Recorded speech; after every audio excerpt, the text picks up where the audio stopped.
जैसा कि गाइस देख सकते हो, ये इस समय हम भरूच रेलवे स्टेशन पर खड़ा है और जो है हमारी गाड़ी आने की अभी टाइम है।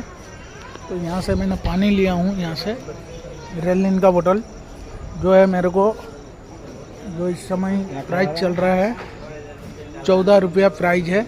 14 रुपये का मुझे जो है रेलिन बोतल दिया गया है। ये है भरूच रेलवे स्टेशन।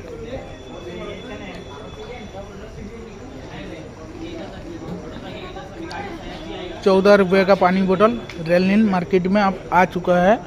अब ट्रेन में मुसाफिर करने वाले जितने भी यात्री है